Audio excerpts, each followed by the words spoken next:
Tour d'horizon du 20 septembre 2023. Mesdames et messieurs, bien le bonjour à chacun et bienvenue sur ce numéro.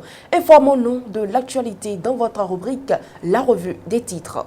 Fidèle internaute de Guérite TV Monde, bonjour. Mercredi 20 septembre 2023, voici la revue des titres. Nous démarrons avec le quotidien Le Télégramme. Wilfried Rongweji, il n'y a aucune base militaire française au Bénin. Les 4 vérités pour utilisation de pompes non conformes à Abomey-Calavi, des stations-service mises sous scellé, des gérants convoqués. Acheminement de l'aide à partir du Bénin, des barrages à l'entrée du Niger, entrave l'ouverture d'un couloir humanitaire. Le matin, Sahel, valse des coups d'état militaires ou tentatives. Le Niger, nouvel enfant malade de l'Afrique. Point d'interrogation. Malanville, les recettes de la régie de gestion du marché et de la mairie à rude épreuve. Nord-Sud quotidien, Bénin-Niger, difficile mission de création d'un couloir humanitaire. Le chronomètre, réforme de l'administration territoriale. Des secrétaires exécutifs s'écartent de la vision du président Talon dans l'OME. Le matinal, utilisation de pompes non conformes, des stations-service épinglées. Matin libre à présent, rentrée scolaire, le public jamais prêt, le privé victime en fin d'année. Fidèle internaute de Guérite TV Monde, ce sera tout pour la revue des titres de ce mercredi 20 septembre 2023. À demain.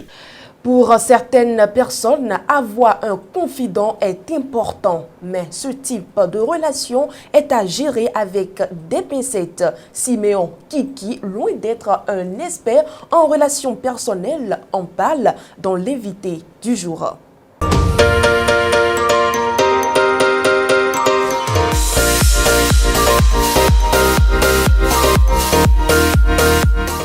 Ce monde est rempli de tout. Dieu seul sait qui dit la vérité. On vit avec la femme, on vit avec les hommes, on ne sait pas ce qui se passe. Seul Dieu connaît qui dit la vérité et qui dit le mensonge. C'est qui le confident? Quelqu'un avec qui on peut tout dire. On peut se rapprocher de lui pour avoir des conseils. Mais on sait que la chair est faible, vraiment faible. Le tout revient à l'homme de savoir et à la femme de savoir qui je suis et avec qui je m'en vais. Là, je juge personne. En réalité, oui. Oui, parce que les couples ont des problèmes multiformes. Lorsque vous voyez les personnes dont vous parlez là, ils peuvent donner des conseils.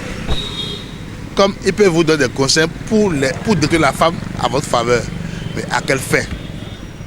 Moi, de mon avis, je pense que oui. Pour des raisons personnelles, parce qu'aujourd'hui, ni l'église, ni l'éducation ne peut résoudre le problème des couples. Seul Dieu qui éclaire l'homme peut le faire. Nous ouvrons dans quelques instants le forum de discussion du 20 septembre 2023.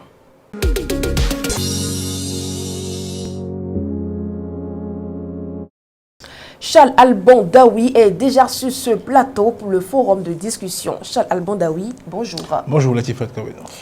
Utilisation des pompes non conformes des stations-service sont de nouveau épinglées. Oui, écoutez, quand on parle de pompes non conformes, ce n'est pas nous qui le disons, ce n'est pas nous qui avons l'expertise de le dire, c'est la structure créée par l'État elle-même qui fait les descentes sur le terrain et qui fait des contrôles et qui l'affirme. Donc, quand on en parle encore aujourd'hui, alors qu'il y a seulement quelques semaines, cette même structure-là avait fait des révélations en ce qui concerne l'utilisation de pompes non conformes aux normes dans nos stations-service. L'on s'étonne, l'on se pose des questions. Finalement, qu'est-ce que cette structure-là fait concrètement pour que, dans nos stations-service, ils puissent avoir des pompes conformes aux normes, des pompes qui fonctionnent comme il se doit. Parce qu'on se rappelle que la fois passée, quand il y avait eu une opération qui a abouti à cette conclusion-là, on n'a pas vu la suite. Cette même structure-là est revenue, est montée au créneau pour dire après que non, ce ne sont pas les propriétaires, les promoteurs de stations-service qui sont en faute, que ce sont les appareils qui parfois se dérèglent d'eux-mêmes. Et si ce genre de dérèglement arrive, finalement, qui est responsable donc alors la mise aux normes de ces appareils, de ces pompes-là. Je pense que c'est la structure en question et je pense qu'il est temps qu'elle prenne ses responsabilités. Parce que vous remarquez, nous sommes dans un contexte où le consommateur béninois n'est pas parfois trop exigeant, où quand même on a dit que dans les stations-service, on ne vend pas toujours le litre, la quantité du litre au prix qui est fixé. Les gens continuent d'y aller tout simplement parce que oui, quand ils font parfois la comparaison entre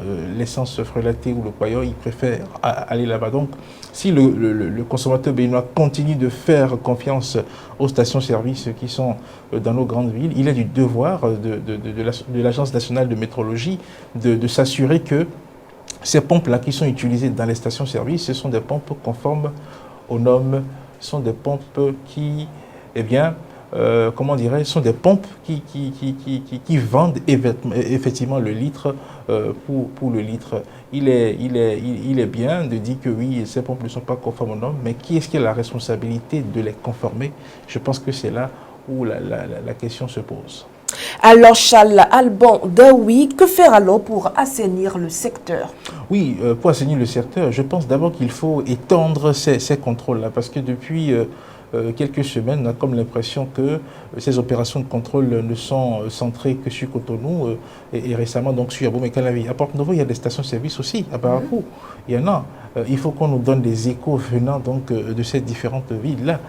Il faut que l'Agence nationale de métrologie puisse s'assurer, puisse mener son action jusqu'au bout. Quelle est cette action-là? C'est de s'assurer que les promoteurs de stations-service ont des pompes conformes aux normes, ont des pompes qui ne sont pas déréglées, ont des pompes qui vendent vraiment le litre d'essence au prix où il est fixé. Quand on dit 1 litre et quand on mesure, il faut qu'on soit sûr que c'est effectivement 1 litre qui a été vendu. Donc je pense que c'est de la responsabilité de cette structure-là, au-delà des opérations qui sont menées aujourd'hui et qui permettent d'épingler des stations-service ou parfois même de faire des scellés.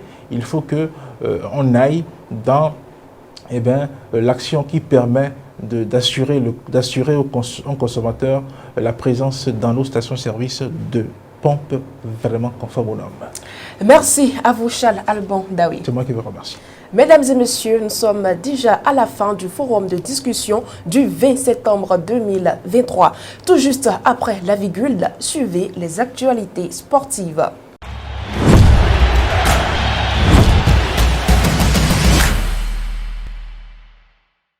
La Fédération béninoise de cyclisme a organisé un critérium sur la route des pêches le 17 septembre dernier. Ceci dans l'optique d'évaluer la forme des coureurs béninois. Plus de 40 coureurs venus de tout le Bénin ont participé à cet événement, offrant ainsi une opportunité aux cyclistes de se mesurer les uns aux autres. La compétition s'est avérée être un véritable défi pour les cyclistes par an, avec des catégories supérieures devant rattraper un retard de 2 tours par rapport aux catégories inférieures, couvrant une distance totale de 3,7 km par tour. En bref, la Confédération africaine du football, CAF, tiendra une conférence de presse décisive à la suite de la réunion de son comité exécutif le 27 septembre 2023 au Caire, en Égypte.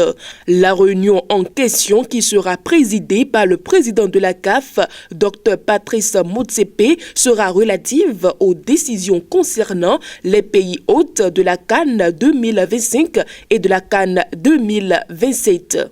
Nous parlons à présent de la Ligue des Champions. Le PSG se remet à l'endroit face à Dortmund. Après avoir subi sa première défaite de la saison vendredi contre Nice avec un score de 3-2 au Parc des Princes en match d'ouverture de la 5e journée de la Ligue 1, le PSG a réussi son entrée en Ligue des Champions de football en battant le Borussia Dortmund avec un score de 2-0 ce mardi 19 septembre. Pour cette nouvelle saison, le PSG n'a pas droit à l'habituelle période de rodage en phase de groupe car l'équipe a hérité d'un tirage difficile avec Outre Dortmund, le puissant AC Milan accroché en fin d'après-midi par Newcastle avec un score de 0-0 partout. Chaque match du PSG risque de compter pour décrocher la première place de ce groupe F